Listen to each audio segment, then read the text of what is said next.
تو یہ صورتحال ہے کہ جب انسان اپنے وطن سے کسی سے گزرتا ہے، اسی طرح انسان اصلی وطن سے نکلتا ہے اور عارضی وطن سے گزرتا ہے، پھر وہاں پر بھی یہ صورت، وہاں پر انسان ٹھہرتا ہے یا نہیں ٹھہرتا، یہ صورتحال انسان کی وہاں پر بھی بنے گی۔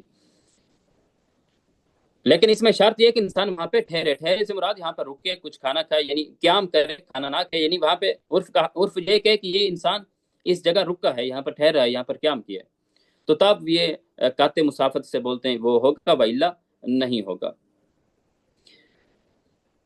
اب یہ ہے کہ انسان اپنے وطن سے، عارضی وطن انسان رہ رہا ہے، عارضی وطن میں ہے،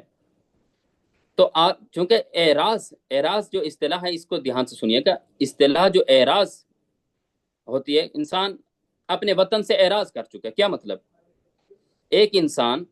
مثلا اس کا اصلی وطن ایک جگہ ہے نجف میں، وہ وہاں پہ رہتا ہے، اب انسان اگر اعراض کر لیتا ہے ان سے، اعراض اگر انسان کر لیتا ہے کہ میں آئندہ یہاں پہ رہنے کے لیے نہیں آؤں گا، یعنی اسے وطن کے طور پہ یہاں پہ رہائش کے لیے نہیں آؤں گا، اگرچہ مثلا زیارت جناب مولا کائنات علیہ السلام کے لیے ممکن ہے وہ آتا رہے،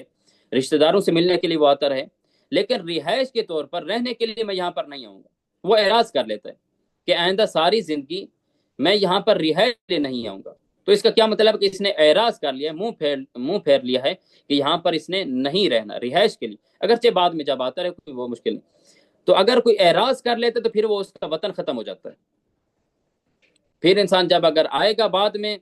تو وہاں پر وہ نماز قصر پڑے گا، اگر 10 دن سے کم کے لیے آتے ہیں، 4-5 دنوں کے لیے، تو قصر پڑے گا، نماز پوری وہ نہیں پڑے گا، کیونکہ اب وہ اپنے وطن سے اعراض کر چکا ہے، اس نے وطن ترک کر دیا ہے، اگرچہ بعد میں رہنے کے لیے آئے اس میں کوئی حرج نہیں، یعنی وہ زیارت کے لیے آئے یا رشتہ داروں سے ملنے کے لیے، تو پھر بھی وہ قصر پڑے گا، پوری نہیں پڑے گا، کیونکہ اب وہ اس کا وطن ختم ہو چکا، اس نے وطن کو ترک کر دیا ہے۔ اسی طرح مثلا ایک مسئلہ پیش آتا ہے کہ خاتون کی شادی ہوئی کسی اور جگہ، جو مسافت بنتی ہے، اس شہر میں چلی گئی یہ خاتون، تو وہاں پر جب اپنے والدین کے گھر آئے گی یہ خاتون، تو کیا وہاں پر نماز پوری پڑھے گی، روزہ رکھے گی یا نہیں رکھے گی؟ یہاں پر یہی صورت ہے، اگر وہ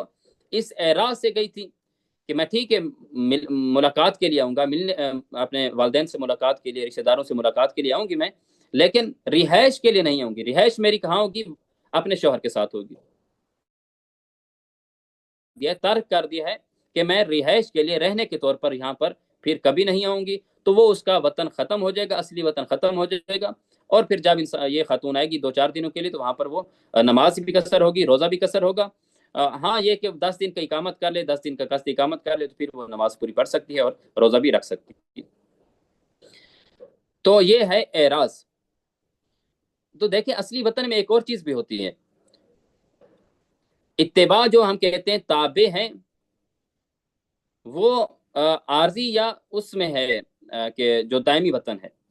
مثلا ایک مرتبہ ایک آدمی دوسری جگہ جاتا ہے، کسی کام کے سلسلہ میں باہر ملک جاتا ہے، وہاں پر وہ شادی کر لیتے ہیں، خاتون وہاں کی ہے، تو آپ اس شوہر کا اصلی وطن موجود ہے پیچھے، مثلا نجف ہے، اور یورپ جاتے ہیں وہاں پہ شادی کر لیتے ہیں،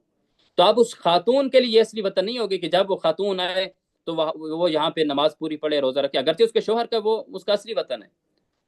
لیکن اس کی جو خاتون ہے، زوجہ ہے، اس کے لیے یہ وطن شمار نہیں ہوگا، الا یہ کہ وہ 10 دن کی اقامت کرے تو پھر وہ نماز پوری پڑھے گی اور روزہ بھی رکھے گی، الا یہ اس کا اصلی وطن شمار نہیں ہوگا۔ اس طرح اولاد ہے، وہاں پر اولاد پیدا ہوئی، اولاد کے لیے بھی وہ اصلی وطن نہیں ہے، اگرچہ شوہر کا ہے، یعنی اگر شوہر اپنی زوجہ اور اپنے اہل و عیال کے ساتھ وطن واپس آتا ہے مثلا نجف میں، تو ممکن ہے اب شوہر وہ پوری نماز پڑھ رہا ہوگا، لیکن بچے اور بیگم جو ہے وہ کیا ہوگی؟ قصر نماز پڑھیں گے، روزہ ان کا قصر ہوگا۔ اس طرح ممکن ہے کہ میاں بیوی دونوں ایک وطن سے، اور یہ لوگ اصلی وطن سے کام کے سلسلہ میں عارضی طور پر